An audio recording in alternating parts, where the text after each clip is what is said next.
Representation is queen in today's world of media consumption across the many different platforms of streaming services and social media.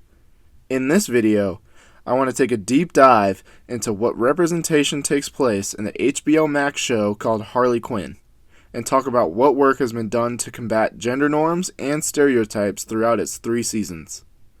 Though the characters are wacky and cartoonish, being pulled straight from the DC comics, the stories are relatable and tackle internal issues that often people struggle with every day. In a male-dominated world that is the comic business, the Harley Quinn show is able to take Harley Quinn, who is a character that was originally created to be merely a sidekick, love interest, and male gaze phenomenon, and she is reimagined into a complex and empowered character. You helped me. I can be around people now. I hate it, but I can do it without vomiting. Harleen Quinzel was the only doctor who ever got through to me. What do you think that she would say to you? Why are you always tied up? Oh, look how square and boring I look. Yeah, you look way better now. Look, I need some help with the patient. Oh, then sure, shoot. I'm gonna take a guess that the picture is talking to you. Tell her yes, but to stay out of it because we are making progress. The picture says stay out of it because it's making progress. So, this patient of mine, she's fixated on a murderous psychopath and won't end their relationship no matter how terribly he treats her. Oh, easy. Classic abusive codependency. You just gotta show her there's no future with him and she needs to end it and find her own identity and... Oh, I see. You're smart. I know. I'm you. The show was created by men, but in tasteful fashion, the show often highlights the aspects of her brilliance, as she was an esteemed psychologist before the downfall of her, psychology, when she was in a relationship with the Joker. Joker fessed up. Thanks to you. I didn't do anything. You told me about his family. I was nothing, and I wouldn't have even told you about it if I knew you were gonna be so smug about it. Like it or not, you helped me. Everyone needs a friend. And since you want humans wiped from the face of the earth... Right. So you cut a plant for me? I could kill you with this. Yeah, you could.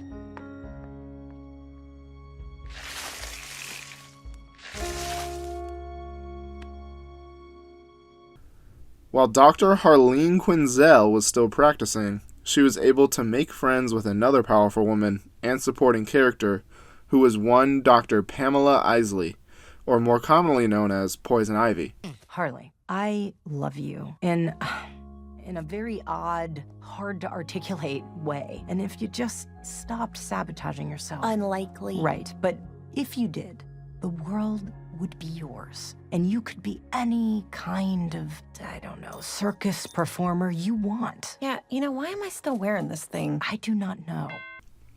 Ivy was able to help Harley Quinn work past the toxicity, traumas, and scars of Quinn's relationship with the Joker. Throughout this process, they became really good friends and passed the Bechdel test with flying colors. All the while, they get a team together to help cement Harley Quinn as one of Gotham's top villains. What? You gonna kill me now? No, I want you alive so I can see the look on your face when I'm running this town.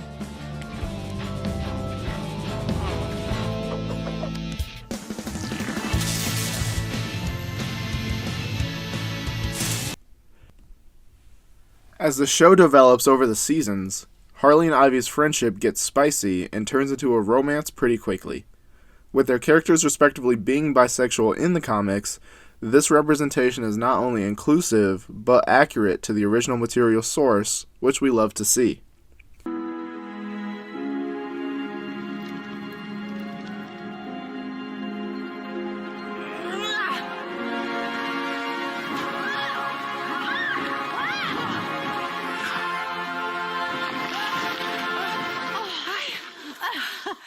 We did it.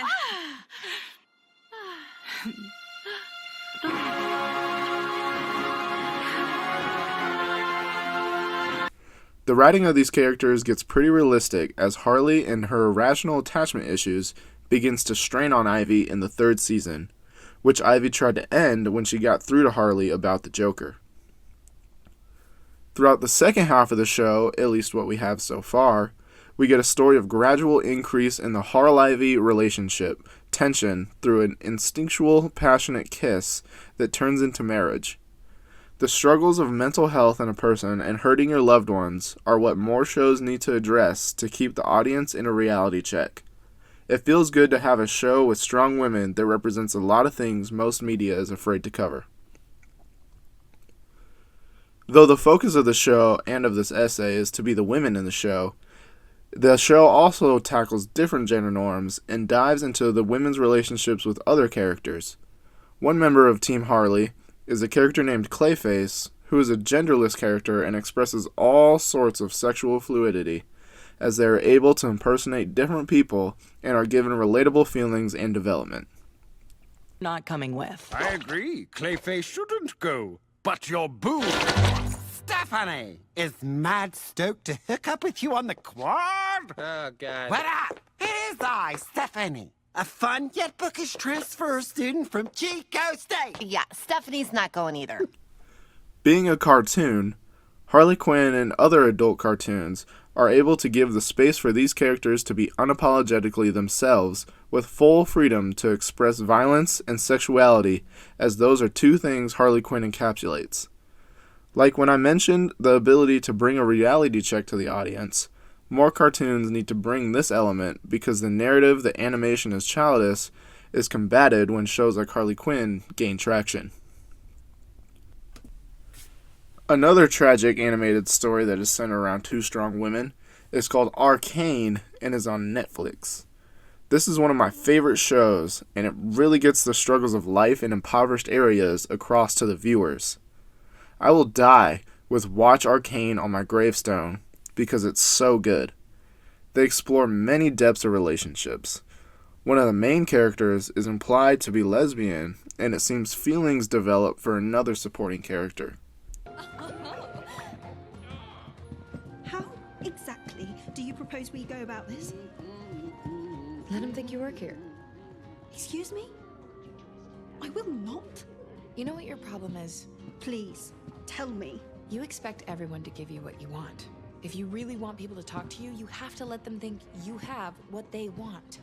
And what do I have? You're hot, Cupcake. So what'll it be, man or woman? Like Harley Quinn, relationship dynamics of many differing levels are represented in Arcane, along with the following relationship of two strong women. Oh, Powder!